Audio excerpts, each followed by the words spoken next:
Battalion 1. We just had a plane crash into upper floor of the World Trade Center, transmit a second alarm, and start relocating companies into the area. The World Trade Center, tower number 1 is on fire. I was teaching freshman world history at Mount St. Michael Academy in the Bronx. I was at work at Holy Angel School. I was the director of religious education. First period had just ended. I was a sophomore at Bishop Verot in Fort Myers. I was in Mrs. Saraceno's 10th grade global history class. We have a number of floors on fire. A moment frozen in time.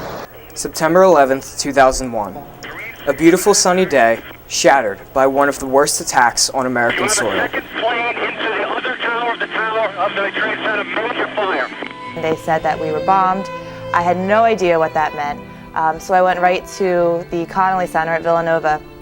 And they had TVs all over the place, and I just sat there and I could not believe what I was seeing. We didn't have TV in the school, so I didn't know really what was going on at the time. You could hear a pin drop. It was like just total quiet.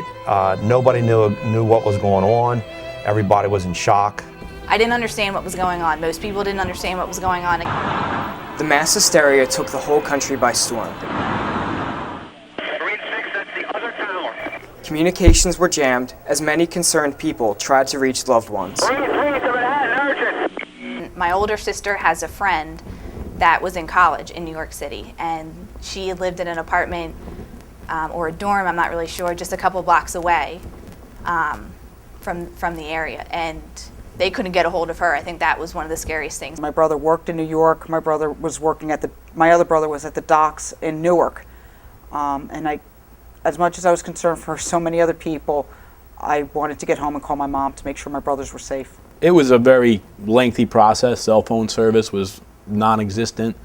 When I got home later that day, I found out I hit the answering machine button and there was a message on the answering machine from him to the effect of, you know, I love you guys, you'll see what happened. I had to go down, you'll understand once you see what happened. And then from there, we didn't hear from him, I believe, for 3 days. 3,388 people would never see their loved ones again. I mean, when you look at it, the building has collapsed.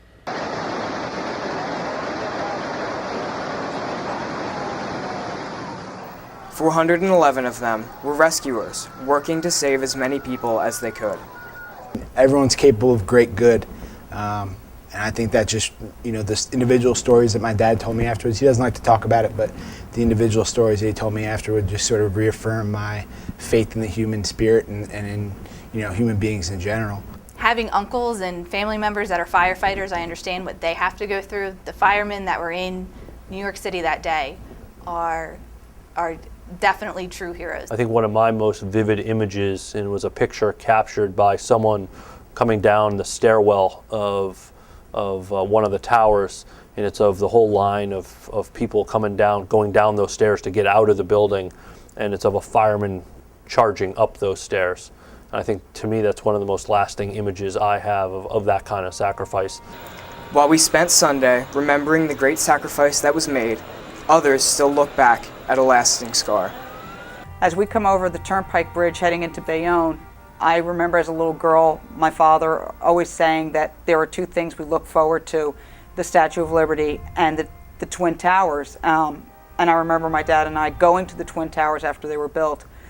The first time we went back to Bayonne after 9/11, it was supposed to be something in memory of my dad at the hospital in Bayonne. I don't think I've ever cried so hard, because there was a piece of my youth, my childhood, my hope and great joy of being an American, so proud of New York, gone. There's just a hole there. As the world remembers and reflects on the 10 years that have passed since the attack, we realize how much our world has changed because of one tragic event. We continue to pray for healing, while also praying for hope and continued safety. As a New Yorker, there was just this bond that, you know, we stuck together and that we were going to make it through this.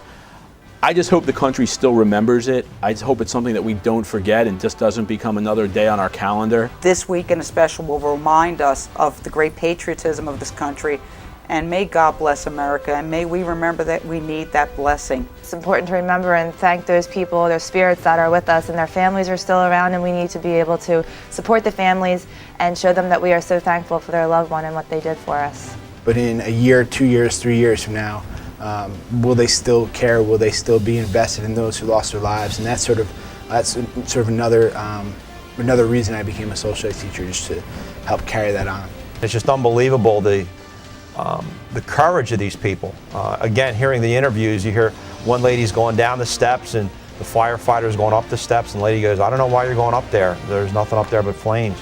But yet these people just had the desire and the drive to go up there and help people out who were in trouble. That was amazing. They're real heroes.